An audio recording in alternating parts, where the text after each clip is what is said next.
बिस्मिल्लाहिर्रहमानिर्रहीम, अस्सलामुअलैकुम। Welcome to my channel.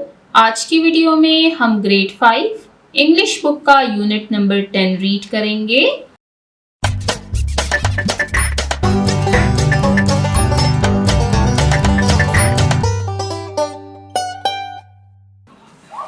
Unit number 10 Eid ul Azha. इस यूनिट पर हम ऑलरेडी 2 वीडियोस बना चुके हैं। फर्स्ट वीडियो में हमने इस यूनिट में मौजूद लेसन ईद उल अज़हा के टेक्स्ट की रीडिंग की थी। इसके प्री रीडिंग, वाइल रीडिंग और पोस्ट रीडिंग क्वेश्चंस को कवर किया था। सेकेंड वीडियो में हमने ओरल कम्युनिकेशन और रीडिंग एंड क्रिटिकल थिंकिंग के पोर्शंस को कवर किया था। आज की वीडियो हम स्टार्ट करेंगे लैंग्वेज फोकस के पोर्शन से। लैंग्वेज फोकस, जुबान पे तवज्जो। लैंग्वेज फोकस के पोर्शन में हम न्यू वर्ड्स, न्यू वोकैबुलरी सीखते हैं। वोकैबुलरी बिल्डिंग यानी अल्फाज की ज़ख़ीरा अंदोज़ी।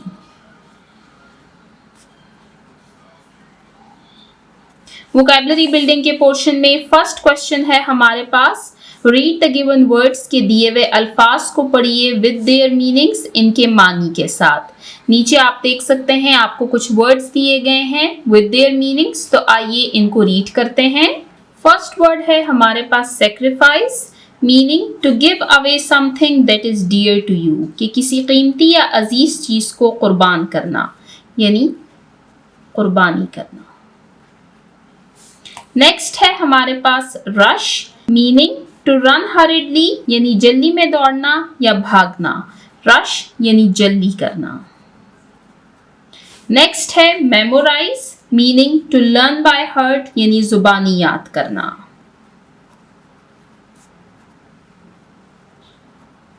और लास्ट है हमारे पास inquire, meaning to ask for information, यानी मालूमात हासिल करने के लिए पूछताछ करना।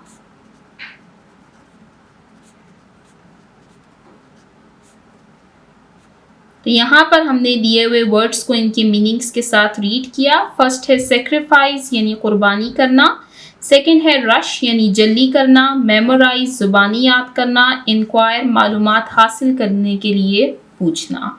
तो यहाँ पर हमारा वोकैबुलरी बिल्डिंग का फर्स्ट क्वेश्चन एंड होता है। अब चलते हैं नेक्स्ट टॉपिक की तरफ। वोकैबुलरी बिल्डिंग के पोर्शन में सेकेंड टॉपिक है हमारे पास सिनोनिम्स एंड एंटोनिम्स। इस टॉपिक के बारे में हम इस बुक में ऑलरेडी रीड कर चुके हैं यूनिट नंबर 5 में। तो आइए सबसे पहले चलते हैं यूनिट नंबर 5 की तरफ और सिनोनिम्स और एंटोनिम्स की डेफिनेशन को रिवाइज करते हैं और फिर हम दिए हुए टॉपिक को रीड करेंगे। ये है हमारे पास यूनिट नंबर 5 पेज नंबर 51। यहाँ पर आप देख सकते हैं synonyms and antonyms. Read me portion में आपको इन दोनों की डेफिनेशंस दी गई हैं। देखिए अब यूनिट नंबर 10 में आपको इसकी डेफिनेशंस नहीं दी गई। इसकी यही रीज़न है कि यहाँ पर ऑलरेडी आपको डेफिनेशंस पढ़ाई जा चुकी हैं, तो वहाँ पर फिर डायरेक्ट आपको एक्टिविटी दी गई है। Synonyms are words with similar meanings, कि सिनोनिम्स हमारे पास हम मानी अल्फाज होते हैं, इनको उर्दू में मुतरादिफ कहा जाता है। Antonyms are words with opposite meanings, और एंटोनिम्स हमारे पास ऐसे वर्ड्स होते हैं जिनके मानी उलट होते हैं, यानी मुतजाद होते हैं। सिनोनिम्स और एंटोनिम्स के जो टॉपिक्स हैं ये हमारे पास इंटरलिंक्ड हैं। आप इन दोनों को इकट्ठे समझेंगे तो आपको बेहतर तरीके से ये समझ आएंगे। जैसे कि यहाँ पर आप देख सकते हैं वर्ड है हमारे पास सॉफ्ट यानी नरम, तो इसका सिनोनिम है स्मूथ, इसका मीनिंग भी है नरम। और एंटोनिम है हार्ड यानी सख्त। चीयर यानी खुशी, डिलाइट का मतलब भी है खुशी। देखें ये हम मानी अल्फाज हैं, वर्ड्स डिफरेंट हैं लेकिन इनके मीनिंग सेम है। और एंटोनिम है इसका सैडनेस यानी अफसुर्दगी। प्रिटी यानी ब्यूटीफुल, खूबसूरत, और इसका एंटोनिम है अगली यानी बदसूरत। स्टे यानी स्टॉप, रुकना या रुक जाना, और इसका एंटोनिम है लीव यानी चले जाना। लास्ट है जॉय यानी हैप्पीनेस, खुशी, और इसका एंटोनिम है सौरो यानी गमज़दा होना। अब वापस अपने यूनिट नंबर 10 की तरफ चलते हैं और देखते हैं कि वहाँ पर हमारे पास कौन से वर्ड्स मौजूद हैं। देखिए मैं आपको ऑलरेडी बता चुकी हूँ कि वोकैबुलरी बिल्डिंग के पोर्शन में, यानी ये जो लैंग्वेज फोकस का पोर्शन है, इसमें हम न्यू वोकैबुलरी सीखते हैं। तो वहाँ पर जो आप वर्ड्स सीख चुके हैं यहाँ पर आपको डिफरेंट दिए जाएंगे ताकि आप मज़ीद न्यू वर्ड्स सीखें। तो हमारे पास एक्टिविटी मौजूद है that right synonyms and antonyms of the following words के दिए हुए अल्फाज के सिनोनिम्स और एंटोनिम्स लिखें। वर्ड्स हैं हमारे पास एक्साइटेड, बाय, रिमेंबर, ग्रेट। तो आइए इनके सिनोनिम्स और एंटोनिम्स को रीड करते हैं। यूनिट नंबर 10 ईद उल अजहा पोर्शन है हमारे पास वोकैबुलरी बिल्डिंग का और इसमें टॉपिक है हमारे पास सिनोनिम्स एंड एंटोनिम्स। फर्स्ट है हमारे पास एक्साइटेड। तो एक्साइटेड का सिनोनिम है हमारे पास हैप्पी यानी खुश, थ्रिल्ड यानी बहुत खुश। अब एक्साइटेड का मतलब भी है खुश या बहुत खुश, लेकिन इसका एंटोनिम यानी इसका मुतजाद है सैड यानी उदास, या हम सौरो भी कह सकते हैं। अभी जो लास्ट एक्टिविटी हमने इसकी रीड की थी उसमें हमारे पास ये वाला एंटोनिम आया हुआ था, सैड, सौरो, हैप्पी, एक्साइटेड। तो जिन बच्चों को वो वाले वर्ड्स उनके सिनोनिम्स और एंटोनिम्स याद हैं, यहाँ पर उनको थोड़ी आसानी होगी। नेक्स्ट है बाय। इसका सिनोनिम है हमारे पास परचेज यानी खरीदना, गेट यानी हासिल करना। बाय का मतलब भी होता है कोई चीज़ खरीदना और इसके एंटोनिम्स हैं सेल यानी फरोख्त करना, रिटर्न यानी वापस करना। अब यहाँ पर आप देख सकते हैं ये जो दोनों हैं ये इनके सिनोनिम्स हैं और ये इनके एंटोनिम्स हैं, लेकिन ये दोनों आपस में सिनोनिम्स हैं। ठीक है। नेक्स्ट है रिमेंबर यानी याद करना, रिकॉल यानी याद करना, मेमोराइज यानी याद करना। एंटोनिम है फॉरगेट यानी भूल जाना, इग्नोर नजरअंदाज करना। और लास्ट है हमारे पास ग्रेट यानी अजीम, एक्सीलेंट यानी बहुत खूब, वंडरफुल यानी हैरत अंगेज। मीनिंग इन सब का सेम ही है। ठीक है। एंटोनिम है बैड यानी बुरा, पुअर यानी गरीब या बुरा। तो यहाँ पर आपने देखा कि दिए हुए वर्ड्स के सिनोनिम्स और एंटोनिम्स हमने मेंशन किए हैं। यूनिट नंबर 5 में मेंशन सिनोनिम्स और एंटोनिम्स की डेफिनेशन को भी हमने रिवाइज किया है। देखिए ये बहुत बेसिक टॉपिक है, आप अभी से इनको सीखेंगे तो आगे आपको आसानी होगी। ये टॉपिक्स आप स्टार्ट से रीड करते हुए आ रहे हैं, ग्रेड 2, ग्रेड 3, ग्रेड 4 से, तो अभी तक आपको ये कॉन्सेप्ट्स क्लियर हो जाने चाहिए। और इसके सीखने का एक अच्छा तरीका ये भी है कि आप अपने लिए एक सेपरेट नोटबुक लें। वो सिर्फ आपकी सिनोनिम और एंटोनिम की नोटबुक होगी। उसमें आप रोज़ एक न्यू वर्ड लिखा करें और उसका सिनोनिम और एंटोनिम आप लिखा करें। अब सिनोनिम और एंटोनिम आप कहाँ से लिख सकते हैं? आप इंटरनेट से लिख सकते हैं, आप डिक्शनरी का इस्तेमाल कर सकते हैं, और सबसे बड़ी हेल्प आपके पास आपकी बुक्स होती हैं। आप अपनी बुक्स से भी ऐसे वर्ड्स देख सकते हैं और फिर उनके सिनोनिम्स और एंटोनिम्स आप मेंशन करें। ये एक्टिविटी जब आप रोज़ करेंगे तो इंशाल्लाह इंग्लिश लैंग्वेज पर आपकी मुकम्मल ग्रिप होगी। फिर तो यहाँ पर हमारा सिनोनिम्स और एंटोनिम्स का टॉपिक एंड होता है। अब चलते हैं नेक्स्ट टॉपिक की तरफ। वोकैबुलरी बिल्डिंग के पोर्शन में थर्ड टॉपिक है हमारे पास होमोनेम्स और फोर्थ टॉपिक है हमारे पास होमोफोन्स। अब ये जो दोनों टॉपिक्स हैं ये इंटरलिंक्ड हैं, बिल्कुल इसी तरह जिस तरह सिनोनिम्स और एंटोनिम्स का जो टॉपिक था ये दोनों इंटरलिंक्ड थे। अब हम इन दोनों टॉपिक्स को इकट्ठे रीड करेंगे। सबसे पहले तो मैं ये मेंशन करना चाहूँगी कि इन दोनों टॉपिक्स को हम इस बुक में ऑलरेडी रीड कर चुके हैं। जो होमोनेम्स का टॉपिक है वो हम यूनिट नंबर 7 में रीड कर चुके हैं और जो होमोफोन्स का टॉपिक है वो हम यूनिट नंबर 6 में रीड कर चुके हैं। देखें जो होमोफोन्स का टॉपिक है हमारे पास वो यूनिट नंबर 6 के पेज नंबर 60 पर मौजूद है। आप चाहे तो वहाँ से इसको रिवाइज कर सकते हैं। मैं आपको वापस इसलिए वहाँ पर नहीं लेके जा रही क्योंकि डेफिनेशंस हमारे पास ऑलरेडी यहाँ पर मौजूद हैं, तो डेफिनेशंस को हम यहीं पर रीड कर लेते हैं। जो होमोनेम्स का टॉपिक है वो यूनिट नंबर 7 के पेज नंबर 72 पर मेंशन है। आप उसको ज़रूर देखें, इन दोनों टॉपिक्स को। वहाँ पर जो आपको होमोनेम्स और होमोफोन्स दिए गए हैं वो भी आपको याद होने चाहिए और यहाँ पर अब आप न्यू वर्ड्स भी सीखेंगे। तो आइए रीड मी पोर्शंस को रीड करते हैं और देखते हैं कि होमोफोन्स और होमोनेम्स क्या हैं। सबसे पहले हैं हमारे पास होमोनेम्स।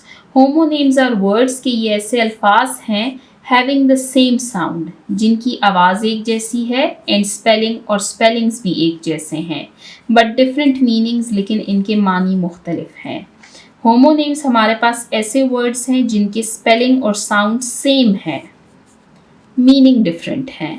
जबकि होमोफोन्स आर वर्ड्स, होमोफोन्स जो हैं ये ऐसे अल्फाज हैं दैट साउंड द सेम, जिनकी आवाज़ तो एक जैसे है but have different spellings and meanings, लेकिन इनके मीनिंग्स और स्पेलिंग्स दोनों डिफरेंट हैं, जैसे यहाँ पर आप देख सकते हैं। अब जब मैं इन दोनों को रीड करूँगी, पीस एंड पीस, तो इनकी साउंड सेम है, लेकिन आप देख सकते हैं कि इनकी स्पेलिंग्स भी डिफरेंट हैं और इनकी मीनिंग्स भी डिफरेंट हैं। तो होमोफोन्स और होमोनेम्स हमारे पास क्या हैं? होमोनेम्स हमारे पास ऐसे वर्ड्स हैं जिनकी स्पेलिंग और साउंड सेम है, मीनिंग डिफरेंट है, और होमोफोन्स हमारे पास ऐसे वर्ड्स हैं जिनकी साउंड सेम होती है, मीनिंग के साथ साथ इनके स्पेलिंग्स भी डिफरेंट होते हैं। अब होमोनेम्स का टॉपिक सबसे पहले है हमारे पास। क्वेश्चन नंबर 4 है, write the meanings of the given homonyms in your notebook, कि अपनी नोटबुक में दिए हुए होमोनेम्स के मीनिंग्स को मेंशन कीजिए। Also use them in sentences of your own, और फिर आपने इनसे सेंटेंसेस भी बनाने हैं। तो फर्स्ट है हमारे पास वॉच, सेकेंड है फ्लाई, थर्ड है बैट, फोर्थ है फाइन और फिफ्थ है पार्क। अब हम इनके सेंटेंसेस को रीड करेंगे, तो सेंटेंसेस रीड करने से ही आपको इनमें डिफरेंस मालूम हो जाएगा।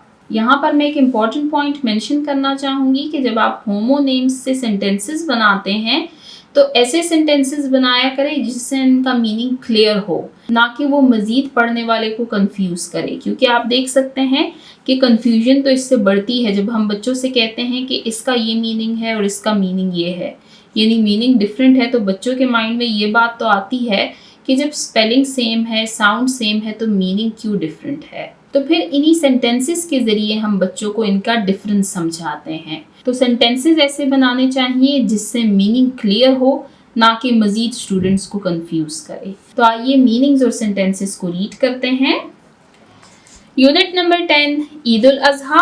पोर्शन है हमारे पास वोकैबुलरी बिल्डिंग का और टॉपिक है हमारे पास होमोनेम्स का। क्वेश्चन है हमारे पास, make sentences and write meanings as well. Sentences के साथ साथ हमें मीनिंग्स को भी लिखना है। तो फर्स्ट है हमारे पास वॉच। सेंटेंस है, he is wearing a watch. Wearing के स्पेलिंग गलत हैं, WEARING, आई मिसिंग है यहाँ पर।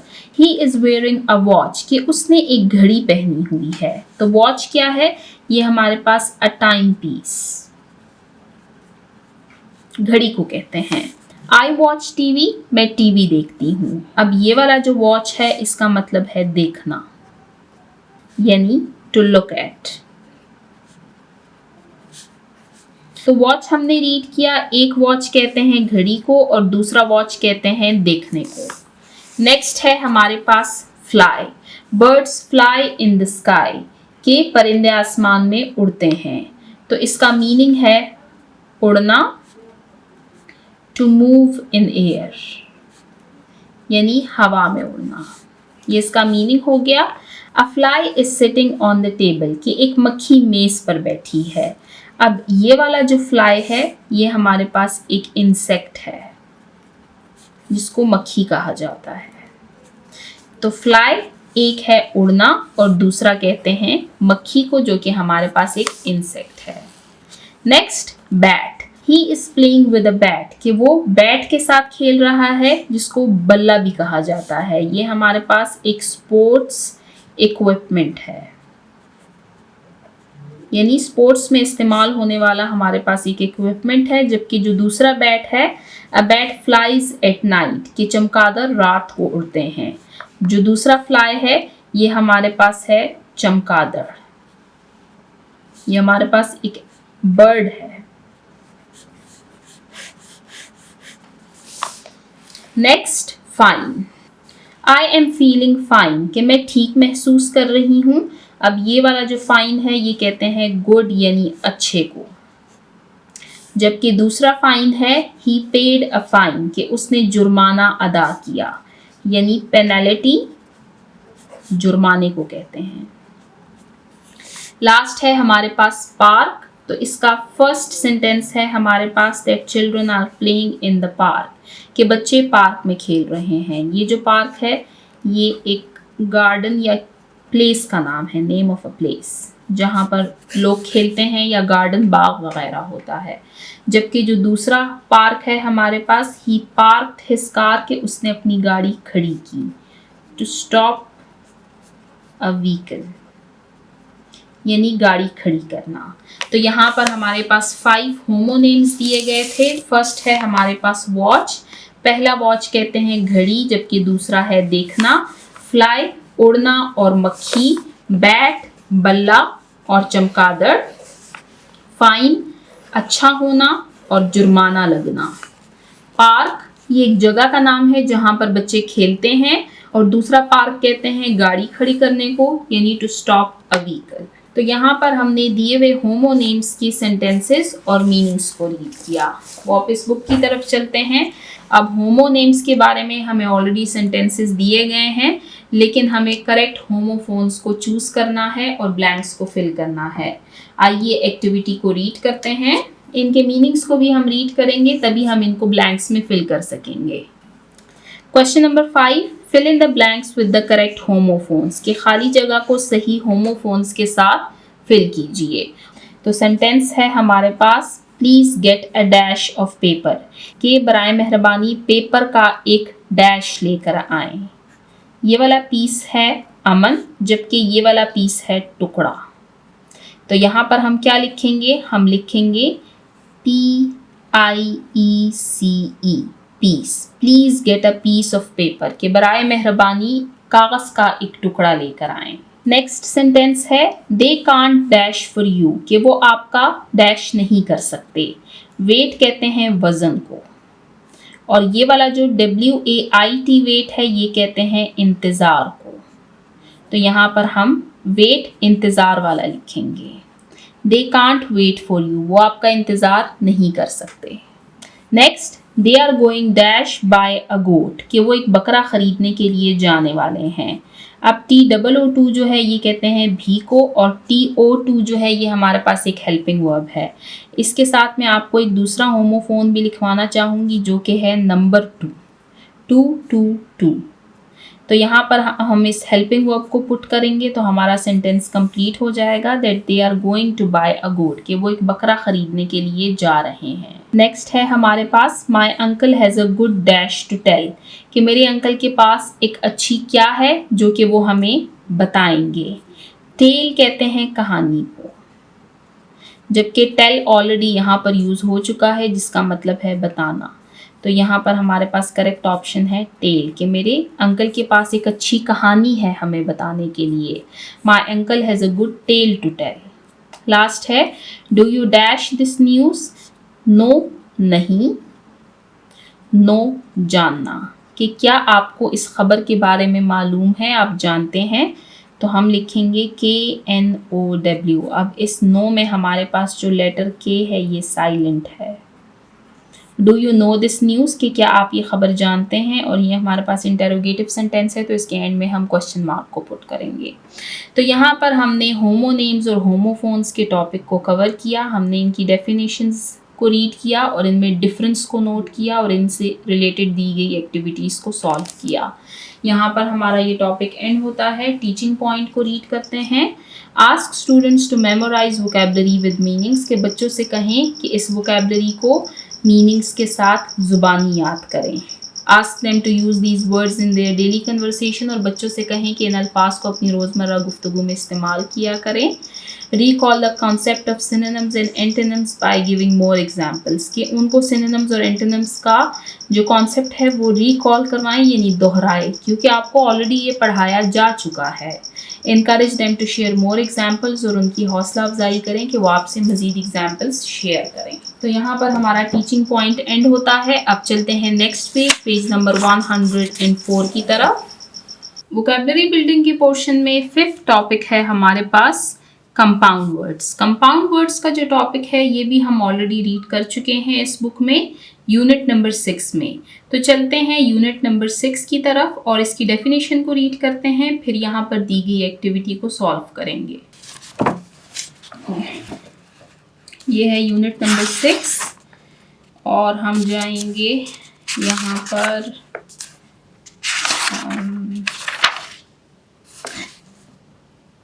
यहाँ पर आप देख सकते हैं पेज नंबर 58 पर आपको यहाँ पर कंपाउंड वर्ड्स दिए गए हैं, साथ में आपको डेफिनेशन दी गई है। तो आइए इसको रीड करते हैं। A compound word is a combination of 2 और more words that produce a word with a new meaning. कि कंपाउंड वर्ड हमारे पास 2 और मोर वर्ड्स होते हैं जिनको कंबाइन करके एक न्यू वर्ड प्रोड्यूस किया जाता है विद अ न्यू मीनिंग।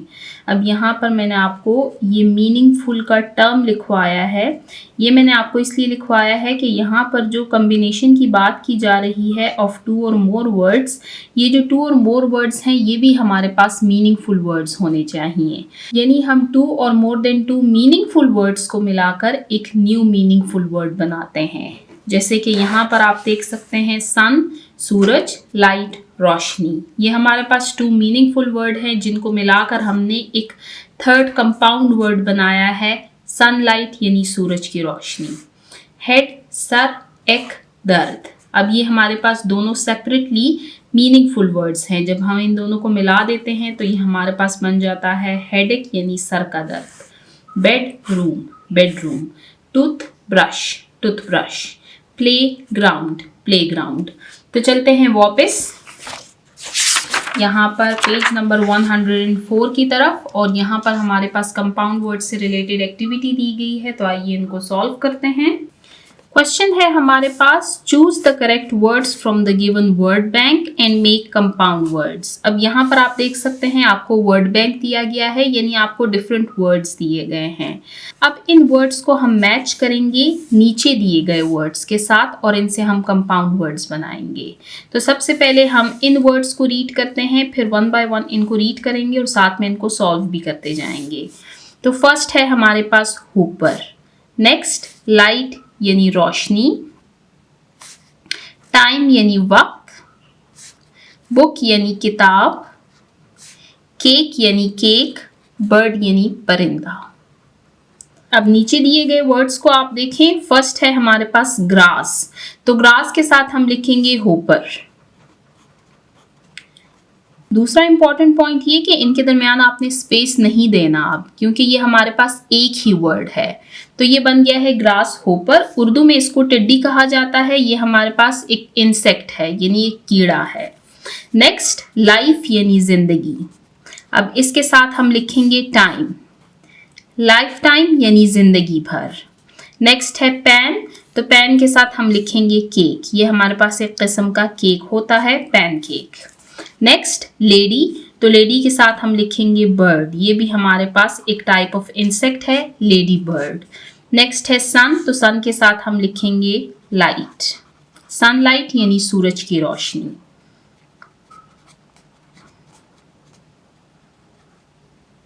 और लास्ट है हमारे पास नोट, तो नोट के साथ हम लिखेंगे बुक, नोटबुक यानी कॉपी। तो यहाँ पर आपने देखा कि हमने दी हुई एक्टिविटी को सॉल्व किया जो कि कंपाउंड वर्ड्स से रिलेटेड थी। कंपाउंड वर्ड्स हमारे पास क्या हैं? ये हमारे पास ऐसे 2 और मोर देन 2 मीनिंगफुल वर्ड्स होते हैं जिनको हम मिलाते हैं तो इससे हमारे पास एक न्यू मीनिंगफुल वर्ड बन जाता है। तो यहाँ पर हमारी ये एक्टिविटी एंड होती है। इसके साथ ही आप देख सकते हैं हमारा वोकैबुलरी बिल्डिंग का पोर्शन एंड होता है।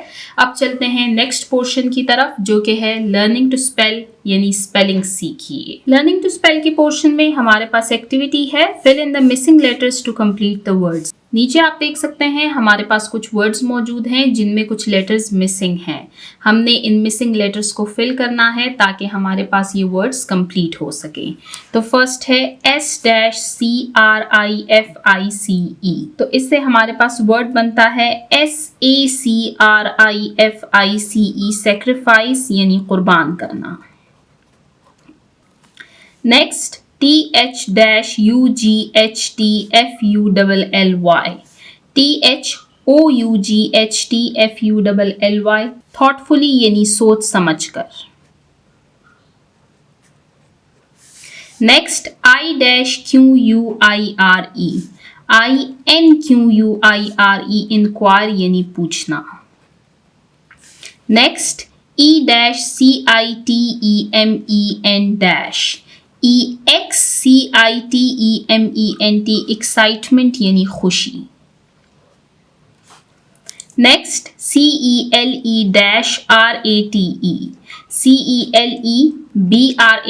सेलिब्रेट यानी मनाना। नेक्स्ट MEMORISE मेमोराइज यानी याद करना। नेक्स्ट UNITE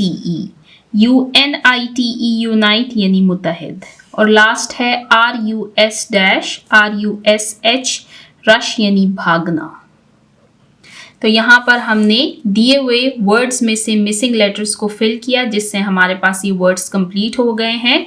फर्स्ट है सेक्रीफाइस यानी कुर्बान करना, थॉटफुली सोच समझकर, इंक्वायर पूछना, एक्साइटमेंट खुशी, सेलिब्रेट मनाना, मेमोराइज याद करना, यूनाइट मुत्तहिद, रश भागना। अब ये जो वर्ड्स हैं इनको आपने स्पेलिंग्स के साथ याद करना है। तो यहाँ पर हमारा लर्निंग टू स्पेल का पोर्शन एंड होता है। अब चलते हैं नेक्स्ट पोर्शन की तरफ, जो कि है ग्रामर। ग्रामर के पोर्शन में फर्स्ट टॉपिक है हमारे पास पॉइंटिंग वर्ड्स, या फिर इनको डिमॉन्स्ट्रेटिव प्रोनाउंस भी कहा जाता है।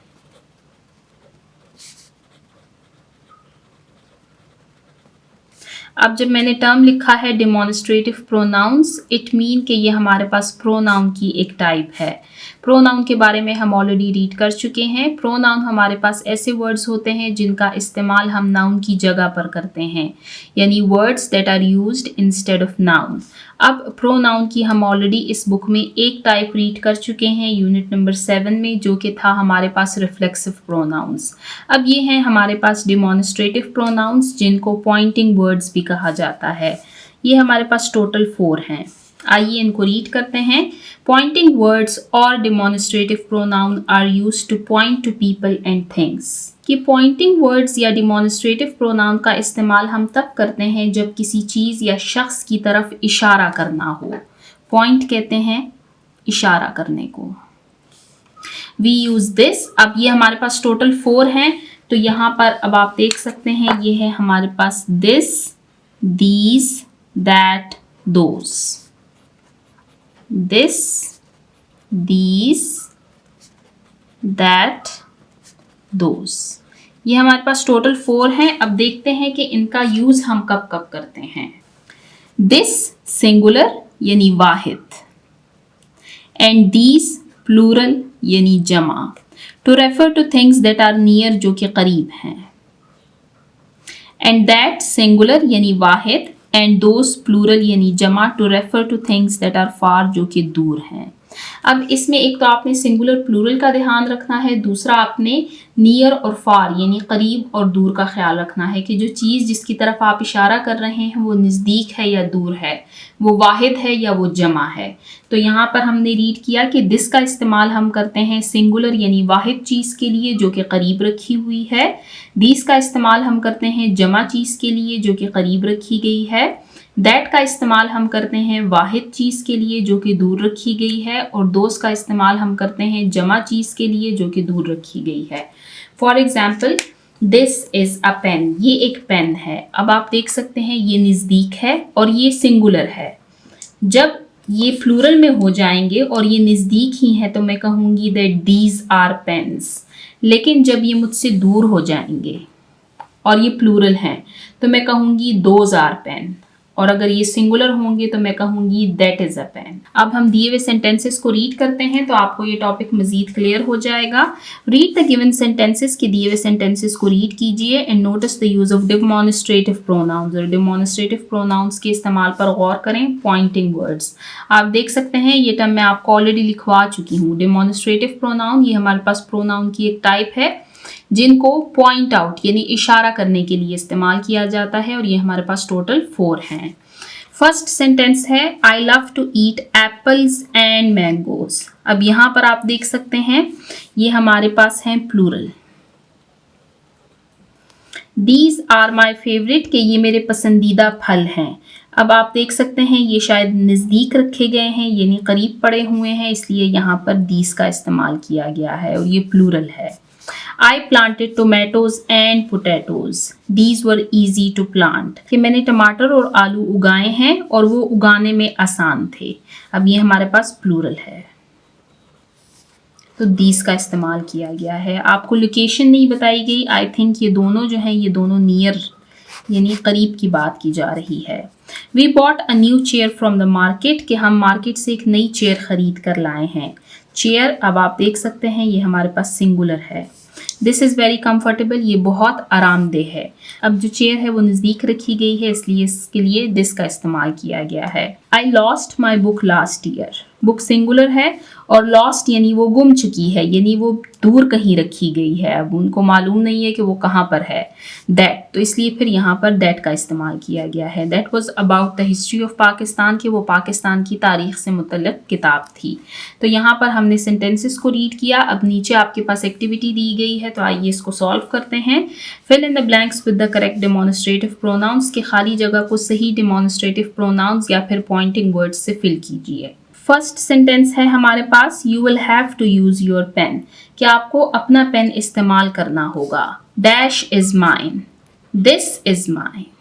अब आप देख सकते हैं पेन जो है ये सिंगुलर है और किसी करीब की बात की जा रही है, इसलिए हमने यहाँ पर दिस का इस्तेमाल किया है। लेट मी इंट्रोड्यूस यू, आइए मैं आपका तारुफ करवाती हूँ। Ali dash is Suleman, Ali this is Suleman. Ali और सुलेमान जो है ये दोनों नज़दीक खड़े हुए हैं और सुलेमान जो है ये सिंगुलर है, इसलिए हमने यहाँ पर दिस का इस्तेमाल किया है। चलते हैं नेक्स्ट पेज, पेज नंबर 105 की तरफ। I have 5 new dresses. अब आप देख सकते हैं प्लूरल की बात की जा रही है, यानी ड्रेसेस जो है ये हमारे पास जमा है।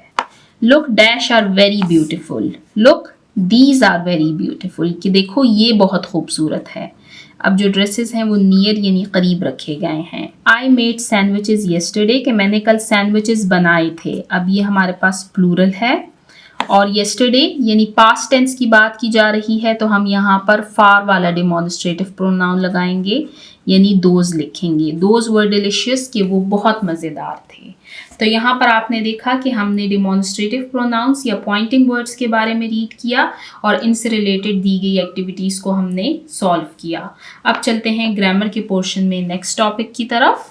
ग्रामर के पोर्शन में सेकंड टॉपिक है हमारे पास use of should and should not. अब शुड और शुड नॉट जो है ये हमारे पास हेल्पिंग वर्ब्स हैं। हम देखेंगे कि इन हेल्पिंग वर्ब्स का इस्तेमाल हम कब कब करते हैं। रीड मी पोर्शन को रीड करते हैं।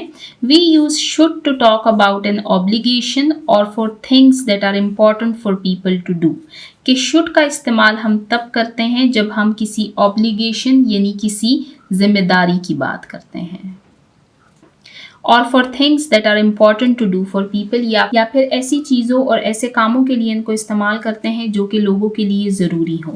वैसे जो शुड होता है ना, उसका इस्तेमाल हम तब करते हैं जब लाजमन तौर पर एक काम करना हो। For example we should follow the traffic rules, कि हमें ट्रैफिक कवानीन की पाबंदी करनी चाहिए, यानी ये हम पर ऑब्लिगेशन है, ये हम पर फ़र्ज़ है कि हम ट्रैफिक रूल्स को फॉलो करें। We use should not to advise against doing something because it is bad or wrong to do so. और should not का इस्तेमाल किसी को गलत काम से रोकने या मना करने के लिए किया जाता है। यानी अब यहाँ पर should का इस्तेमाल जब हम करते हैं तो जिम्मेदारी की बात की जाती है कि आपने लाजमन तौर पर ये काम करना है। तो जब हम should not का इस्तेमाल करते हैं तो वहाँ पर लाजमन तौर पर किसी काम से रोका गया होता है। For example we should not lie, हमें झूठ नहीं बोलना चाहिए। अब ये गलत काम है तो इससे हमें लाजमन तौर पर दूर रहना चाहिए। अब यहाँ पर हमारे पास सेंटेंसेस दिए गए हैं, इनको रीड करते हैं तो आपको इनका मीनिंग क्लियर हो जाएगा।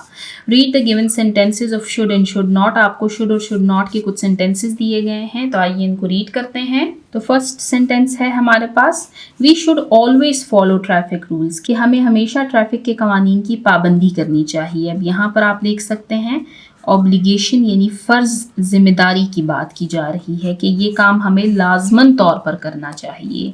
You should speak the truth, आपको हमेशा सच बोलना चाहिए क्योंकि ये एक गुड हैबिट है। We should always respect our elders, हमें हमेशा बड़ों का एहतराम करना चाहिए, ये हमारी मॉरल ड्यूटी है। यानी ये काम ऑब्लिगेशंस में आते हैं, जिम्मेदारी में आते हैं। You should not throw garbage in the street, कि तुम्हें गली में कचरा नहीं फेंकना चाहिए। क्यों? क्योंकि ये एक रॉन्ग एक्शन है, गलत काम है। You should not go outside at night, कि तुम्हें रात को बाहर नहीं जाना चाहिए। ये एडवाइस यानी नसीहत की जा रही है कि आपको इस काम से दूर रहना चाहिए। तो यहाँ पर आपने देखा हमने शुड और शुड नॉट से रिलेटेड कुछ सेंटेंसेस को रीड किया। नीचे हमारे पास एक्टिविटी दी गई है, इसको रीड करते हैं। Right 2 sentences using should and should not each in your notebook. हमने 2 सेंटेंसेज लिखने हैं, 2 हमें शुड से लिखने हैं, 2 हमें शुड नॉट से लिखने हैं। आपने फिर इनको अपनी नोटबुक में लिखना है, मैं आपको यहीं पर ये लिखवा देती हूँ। तो फर्स्ट सेंटेंस हम लिखेंगे that you should help your parents, कि आपको लाजमन तौर पर अपने पेरेंट्स की मदद करनी चाहिए। We should keep our environment clean, कि हमें अपने माहौल को साफ सुथरा रखना चाहिए। अब यहाँ पर शुड नॉट से रिलेटेड हम 2 सेंटेंसेस लिखेंगे। You should not waste water, कि तुम्हें पानी को ज़ाया नहीं करना चाहिए। और दूसरा है वी शुड नॉट लाई, कि हमें झूठ नहीं बोलना चाहिए। तो यहाँ पर हमने 2 सेंटेंसेस लिखे हैं शुड और शुड नॉट से रिलेटेड। हमने शुड और शुड नॉट के इस्तेमाल के बारे में पढ़ा कि शुड का इस्तेमाल हम करते हैं किसी ऑब्लिगेशन को जाहिर करने के लिए, जबकि शुड नॉट का इस्तेमाल हम करते हैं तब जब हम किसी को किसी बुरे काम या किसी गलत काम से रोक रहे हों। तो यहाँ पर हमारा ये टॉपिक एंड होता है। यहाँ पर मैं आपको एक इम्पॉर्टेंट पॉइंट क्लियर करवाना चाहूँगी कि हर यूनिट की ग्रामर के पोर्शन में आपको कुछ हेल्पिंग वर्ब्स के इस्तेमाल के बारे में सिखाया जा रहा है। जैसे कि यहाँ पर हमने शुड और शुड नॉट के इस्तेमाल के बारे में पढ़ा। लास्ट यूनिट में आई थिंक हमने यहाँ पर अब आप देख सकते हैं कैन नॉट, मे नॉट। अब आपने इनको सीखना भी है। दूसरा ये कि आपने इनमें डिफरेंस का भी ख्याल रखना है। आप शुड की जगह पर मे का इस्तेमाल नहीं कर सकते, ना ही आप कैन का इस्तेमाल कर सकते हैं। तो इनके इस्तेमाल पर यानी यहाँ पर आपको जो रीड मी पोर्शन दिया जाता है उसको आप गौर से पढ़ा करें और उसको समझने की कोशिश किया करें कि हम किस सेंटेंस में किस हेल्पिंग वर्ब का इस्तेमाल करेंगे, ताकि आपके सेंटेंस का जो मीनिंग है वो वाजे हो सके, वो क्लियर हो सके और जो बात आप करना चाह रहे हैं वो रीडर को समझ आ सके। यानी अगर आप अपने सेंटेंस में गलत हेल्पिंग वर्ब का इस्तेमाल करते हैं तो आपके सेंटेंस का जो मीनिंग है वो गलत हो जाएगा। तो वापस चलते हैं पेज नंबर 105 की तरफ और चलते हैं अब ग्रामर के नेक्स्ट पोर्शन की तरफ। ग्रामर के पोर्शन में 4th टॉपिक है हमारे पास यूज ऑफ एपॉस्ट्रोफी। एपॉस्ट्रोफी जो है ये हमारे पास एक पंचुएशन मार्क है जो कि इस तरह से होती है। Punctuation mark. Read me portion में रीड करते हैं कि एपॉस्ट्रोफी का इस्तेमाल हम कब करते हैं। We use the apostrophe. आप देख सकते हैं यहाँ पर आपको एपॉस्ट्रोफी का मार्क दिया गया है। इस मार्क ये हमारे पास एक मार्क है यानी एक निशान है। द ओमिटेड लेटर्स, ओमिट कहते हैं हज़फ करने को यानी हटा देने को। इन कॉन्ट्रैक्शंस, कॉन्ट्रैक्शंस में व्हेन वी कंबाइन 2 वर्ड्स, जब हम 2 अल्फाज को मिलाते हैं, वी ओमिट सम लेटर्स, तो हम चंद हुरूफ को हज़फ कर लेते हैं यानी उनको नहीं लिखते। अब यहाँ पर एक तो हम एपॉस्ट्रोफी के कॉन्सेप्ट को समझेंगे, दूसरा हम कॉन्ट्रैक्शंस के कॉन्सेप्ट को समझेंगे। कॉन्ट्रैक्शन कहते हैं सुकड़ाव को, यानी जब हम 2 वर्ड्स को आपस में मिलाते हैं तो उनको हम कॉन्ट्रैक्ट कर देते हैं यानी वो सिकुड़ के छोटे हो जाते हैं, उनमें हम कुछ लेटर्स को ओमिट कर देते हैं। तो फिर उन ओमिटेड लेटर्स की जगह पर हम एपॉस्ट्रोफी का इस्तेमाल करते हैं। दूसरे यूज़ की अगर हम बात करें जो कि यहाँ पर मेंशन नहीं है, तो एपॉस्ट्रोफी का इस्तेमाल हम करते हैं टू शो पोजेशन, यानी उर्दू में जब हम का, के और की के अल्फाज इस्तेमाल करते हैं तो इंग्लिश में हम इनके लिए एपॉस्ट्रोफी का इस्तेमाल कर सकते हैं। फॉर एग्जांपल ये मेरा पेन है तो मैं कहूँगी फाइज़ाज़ पेन। अब आप यहाँ पर देख सकते हैं मैंने अपॉस्ट्रोफी लगाई है, फिर एस और फिर पेन। तो ये जो अपॉस्ट्रोफी एस है ये शो करता है का के की को, यानी फाइजा का पेन। दूसरा, यहाँ पर हमने रीड किया कि अपॉस्ट्रोफी का इस्तेमाल हम तब करते हैं जब हम कॉन्ट्रैक्शंस बनाते हैं। और कॉन्ट्रैक्शन क्या है? कॉन्ट्रैक्शन है कॉम्बिनेशन ऑफ टू वर्ड्स, जब हम दो अल्फाज को आपस में मिलाते हैं और उनमें हम कुछ लेटर्स को ओमिट कर देते हैं। यहाँ पर आपको कुछ कॉन्ट्रैक्शंस दिए गए हैं जिनमें अपॉस्ट्रोफी का इस्तेमाल किया गया है, तो आइए इनको रीड करते हैं ताकि आपको ये कॉन्सेप्ट क्लियर हो सके। क्वेश्चन नंबर 7 है, रीड द गिवन सेंटेंसेस के दिए हुए जुमलों को पढ़िए and notice the use of apostrophe, और अपॉस्ट्रोफी के इस्तेमाल पर गौर करें। फर्स्ट सेंटेंस में आप देख सकते हैं वील गो होम अर्ली, कि हम घर जल्दी जाएंगे। अब वील जो है ये वी वेल, अब वील जो है ये इन दोनों वर्ड्स का कॉन्ट्रैक्शन है। आप देख सकते हैं वी को कंप्लीटली लिखा गया है, फिर स्पेस और इस WI की जगह पर अपॉस्ट्रोफी लगा दी गई है और डबल L लगा दिया गया है। तो यहाँ पर आपने देखा कि किस तरीके से हम जब टू वर्ड्स को कंबाइन करते हैं तो इस अपॉस्ट्रोफी के ज़रिए हम कुछ वर्ड्स को ओमिट करते हैं और उससे हमारे पास कॉन्ट्रैक्शंस बन जाते हैं। They didn't waste their money, did not का कॉन्ट्रैक्शन है ये। He isn't going home with us, is not का कॉन्ट्रैक्शन है ये हमारे पास। I am happy to see you, I am happy to see you. They are, they are।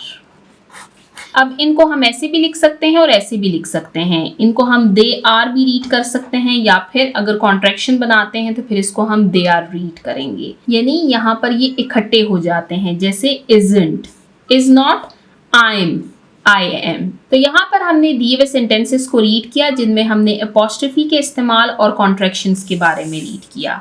अब इसी से रिलेटेड हमारे पास एक एक्टिविटी मौजूद है, तो आइए इसको रीड करते हैं। मेक कॉन्ट्रैक्शंस के कॉन्ट्रैक्शंस बनाइए ऑफ द फॉलोइंग वर्ड्स, दिए हुए अल्फाज के यूजिंग द अपॉस्ट्रोफी, अपॉस्ट्रोफी का इस्तेमाल करते हुए करेक्टली सही तरीके से इन योर नोटबुक, अपनी नोटबुक में। अब यहाँ पर आप नीचे देख सकते हैं आपको कुछ वर्ड्स दिए गए हैं, इनसे हमें कॉन्ट्रैक्शंस बनाने हैं व्हाइल यूजिंग अपॉस्ट्रोफी, यानी अपॉस्ट्रोफी का इस्तेमाल करते हुए। फर्स्ट है हमारे पास could not, इससे हमारे पास कॉन्ट्रैक्शन बनता है COULD N apostrophe T, couldn't यानी नहीं कर सकता या नहीं कर सकती।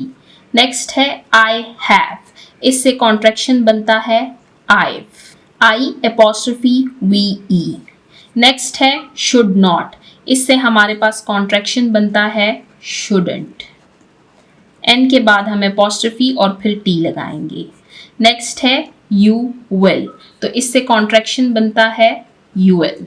और लास्ट है does not, तो इससे कॉन्ट्रैक्शन बनता है doesn't। तो यहाँ पर आपने देखा कि जो दिए हुए वर्ड्स थे इनसे हमने कॉन्ट्रैक्शंस बनाए हैं और हमने अपॉस्ट्रोफी का इस्तेमाल किया है। could not, couldn't, I have, I've, should not, shouldn't, you will, does not, doesn't। तो यहाँ पर हमारा अपॉस्ट्रोफी का टॉपिक एंड होता है, जिसमें हमने अपॉस्ट्रोफी के बारे में रीड किया कि ये हमारे पास एक पंक्चुएशन मार्क है, और साथ ही हमने कॉन्ट्रैक्शंस के बारे में रीड किया कि कैसे हम टू वर्ड्स को कंबाइन करते हैं, कुछ लेटर्स को ओमिट करते हैं, अपॉस्ट्रोफी का यूज करते हैं और उससे हमारे पास कॉन्ट्रैक्शंस बन जाते हैं। तो यहाँ हमारा ग्रामर का ये टॉपिक एंड होता है। अब चलते हैं ग्रामर के नेक्स्ट टॉपिक की तरफ। ग्रामर के पोर्शन में फिफ्थ टॉपिक है हमारे पास एडवर्ब्स ऑफ फ्रीक्वेंसी। अब यहाँ पर हम एडवर्ब की एक और टाइप को रीड करेंगे जो कि है एडवर्ब्स ऑफ फ्रीक्वेंसी। एडवर्ब का जो टॉपिक है ये हम ऑलरेडी रीड कर चुके हैं, हमने एडवर्ब की कुछ टाइप्स को भी रीड किया है। चलते हैं यूनिट नंबर 8 की तरफ। यूनिट नंबर 8 के ग्रामर पोर्शन में अगर आप जाएं, ये है पेज नंबर 82 पर। तो यहाँ पर आप देख सकते हैं हमने एडवर्ब का टॉपिक स्टार्ट किया था। सबसे पहले हमने एडवर्ब की डेफिनेशन रीड की थी, that adverbs are words that describe a verb, an adjective or another adverb.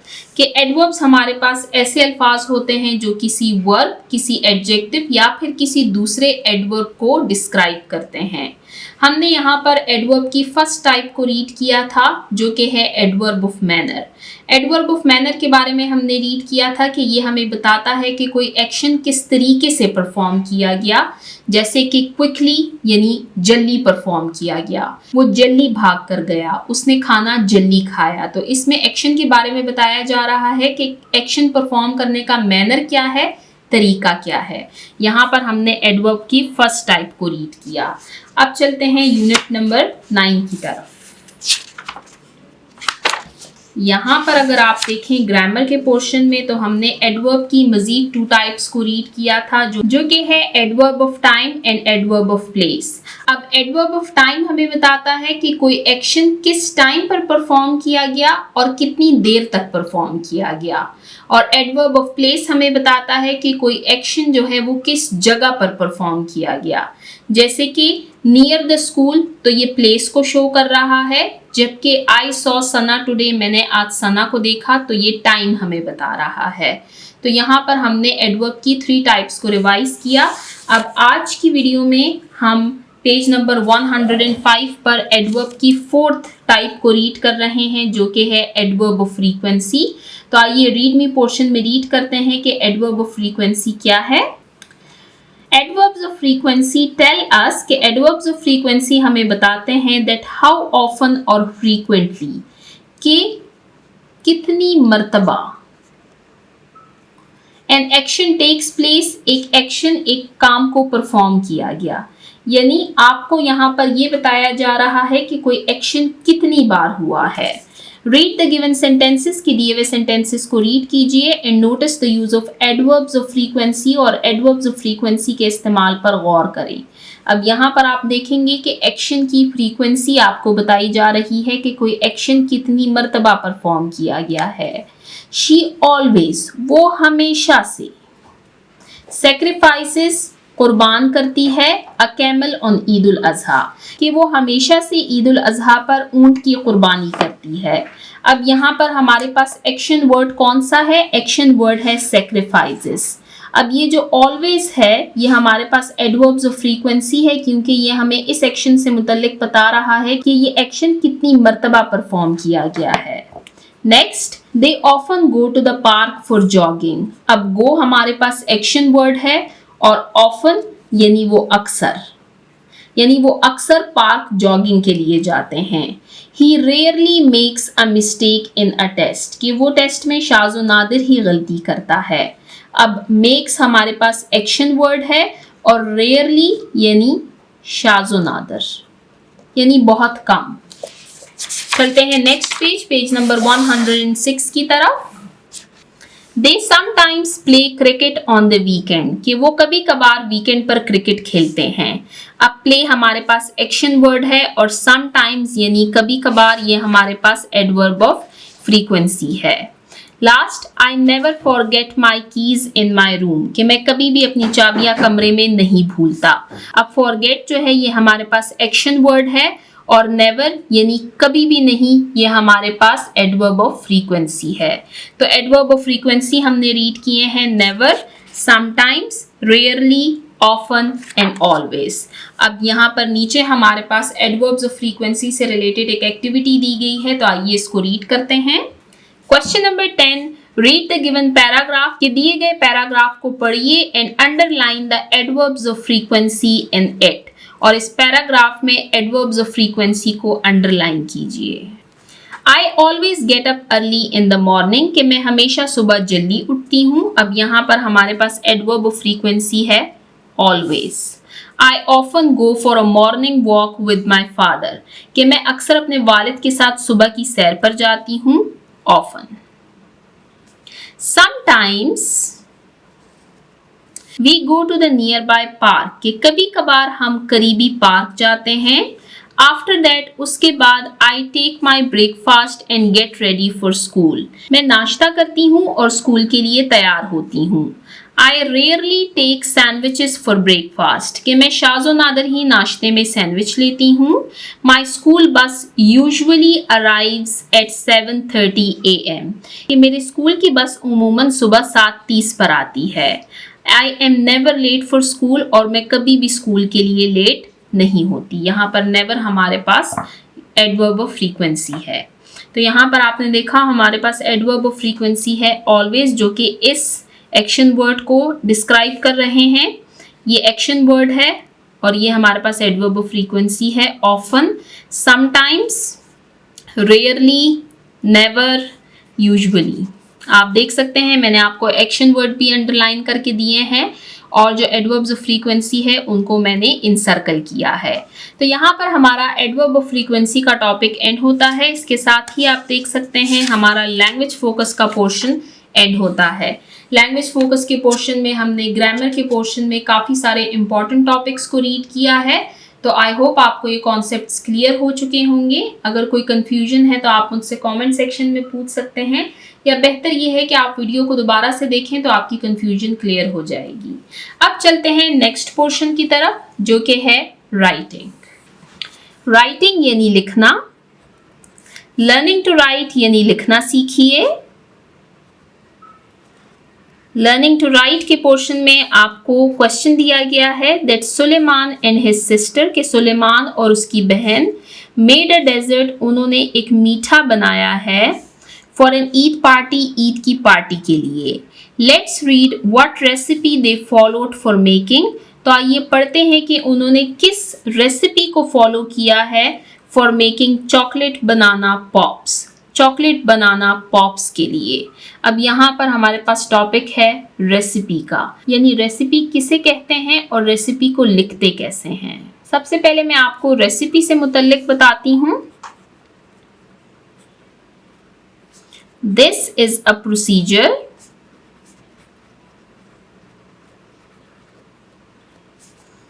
It tells us step by step how to make a dish।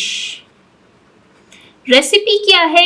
ये एक प्रोसीजर यानी एक तरीक़ाकार है जो कि हमें क्या बताता है। It tells us step by step how to make a dish, ये हमें ये बताता है कि कोई चीज़ हमें किस तरीके से पकानी है, यानी हमें स्टेप बाय स्टेप बताया जा रहा है कि आपने सबसे पहले ये करना है, फिर ये करना है, फिर ये करना है। अब यहाँ पर आप देख सकते हैं आपको एक रेसिपी दी गई है और ये रेसिपी है चॉकलेट बनाना पॉप्स की। अब इसमें हमारे पास 2 पार्ट्स होते हैं। फर्स्ट पार्ट होता है थिंग्स वी नीड, यानी ज़रूरी चीज़ें, यानी रेसिपी बनाने के लिए हमें किन किन चीज़ों की ज़रूरत पड़ेगी, और फिर रेसिपी। जैसे चॉकलेट बनाना पॉप्स बनाने के लिए 1 लार्ज बनाना, एक बड़ा केला, अ बार ऑफ चॉकलेट, एक चॉकलेट की बार, अ फ्यू टूथपिक्स और चंद टूथपिक्स चाहिए होंगे हमें।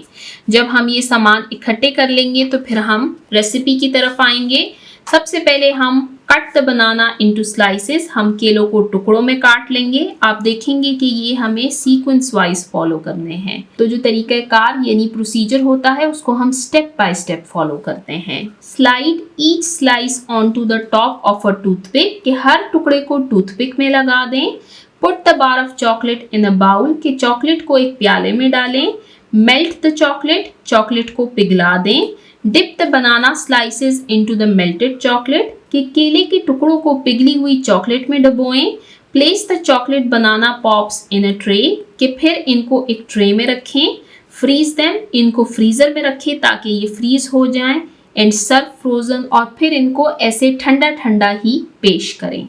तो यहाँ पर हमने रेसिपी के बारे में रीड किया और फिर हमने एक रेसिपी भी रीड की चॉकलेट बनाना पॉप्स की। अब यहाँ पर आपको एक एक्टिविटी दी गई है, तो आइए इसको रीड करते हैं। Find the recipe of your favorite dish on the internet and write it in your notebook। आपने इंटरनेट पर अपने फेवरेट डिश की रेसिपी को देखना है और फिर उसको वहाँ से नोटबुक में लिखना है। मैंने आपके लिए सैम्पल के तौर पर एक इजी सी रेसिपी लिखी है ताकि आपका कॉन्सेप्ट क्लियर हो जाए और आप रेसिपी लिखना सीख लें। तो आइए रेसिपी को रीड करते हैं। Unit number 10 Eid ul Azha portion है हमारे पास लर्निंग टू राइट यानी लिखना सीखिए। और हमारे पास टॉपिक है रेसिपी का और हम रेसिपी रीड करेंगे ऑफ मैंगो मिल्क शेक। तो सबसे पहले आप देख सकते हैं हमारे पास 2 क्वेश्चंस हैं। फर्स्ट है थिंग्स वी नीड, कि वो चीज़ें जो कि हमें चाहिए यानी ज़रूरी चीज़ें, वो कौन कौन सी चीज़ें हैं जो कि हमें मिल्क शेक बनाने के लिए चाहिए होती हैं। 1 राइप मैंगो यानी एक पका हुआ आम, 1 ग्लास ऑफ मिल्क 1 ग्लास दूध, 2 टेबल स्पून्स ऑफ शुगर यानी 2 चम्मच चीनी। ये हमारे पास ऑप्शनल है, अगर किसी को पसंद है तो वो डाल सकते हैं, वरना अगर ना डालें तो भी ठीक है। अ फ्यू आइस क्यूब्स और बर्फ के चंद टुकड़े। अब रेसिपी क्या है, that peel the mango and cut it into pieces, के आम को छील लें और टुकड़ों में काट लें। Put the mango pieces milk and sugar into a blender, के आम के टुकड़े दूध और चीनी को ब्लेंडर में डाल दें। ब्लेंड वेल अंटिल स्मूथ, कि अच्छी तरह इसको ब्लेंड करें जब तक कि ये स्मूथ ना हो जाए। Add ice cubes and blend again, अब फिर बर्फ डालें और दोबारा से इसको ब्लेंड करें। पोर इनटू अ ग्लास, अब जो मिल्क शेक है उसको आप ग्लास में डालें एंड सर्व चिल्ड, और ठंडा ठंडा करके इसको पेश करें। तो यहाँ पर हमने रेसिपी रीड की ऑफ मैंगो मिल्क शेक। वापस चलते हैं बुक की तरफ। तो लर्निंग टू राइट के पोर्शन में हमने रेसिपी के बारे में रीड किया कि ये हमारे पास एक प्रोसीजर यानी एक तरीक़ाकार होता है जो कि हमें स्टेप बाय स्टेप बताता है कि कोई डिश हमें कैसे बनानी है। साथ ही हमने 2 सैम्पल्स रीड किए हैं। फर्स्ट रेसिपी हमने रीड की चॉकलेट बनाना पॉप्स की और दूसरी रेसिपी हमने रीड की मैंगो मिल्क शेक की। तो यहाँ पर हमारा लर्निंग टू राइट का पोर्शन एंड होता है। अब चलते हैं नेक्स्ट पोर्शन की तरफ जो कि है क्रिएटिव राइटिंग। क्रिएटिव राइटिंग के पोर्शन में आपको एक एक्टिविटी दी गई है, आइए इसको रीड करते हैं। राइट अ पैराग्राफ, के एक पैराग्राफ लिखिए ऑन द टॉपिक जिसका उन्वान हो अ good day with my family, के खानदान वालों के साथ एक अच्छा दिन। इन योर नोटबुक, अपनी नोटबुक में। अब यहाँ पर हमने एक पैराग्राफ लिखना है जिसका टॉपिक है अ good day with my family यानी खानदान वालों के साथ एक अच्छा दिन। अब ये जो एक्टिविटी है ये हर बंदे की पर्सनल एक्सपीरियंस से रिलेटेड है। आप कोशिश करें कि इसको खुद से लिखें। मैंने आपके लिए एक सैम्पल लिखा है, उस सैम्पल को रीड करते हैं, लेकिन बेहतर यही है कि आप इसको खुद से लिखें ताकि आप राइटिंग सीखें और दूसरा ये कि अपने एक्सपीरियंस को शेयर करना आप सीखें। तो आइए इस पैराग्राफ को रीड करते हैं। यूनिट नंबर 10 ईद उल अजहा पोर्शन है हमारे पास क्रिएटिव राइटिंग का और इसका टॉपिक है हमारे पास a good day with my family यानी खानदान वालों के साथ एक अच्छा दिन। A good day with my family is full of happiness and love, कि मेरे ख़ानदान के साथ एक अच्छा दिन खुशी और मोहब्बत से भरपूर होता है।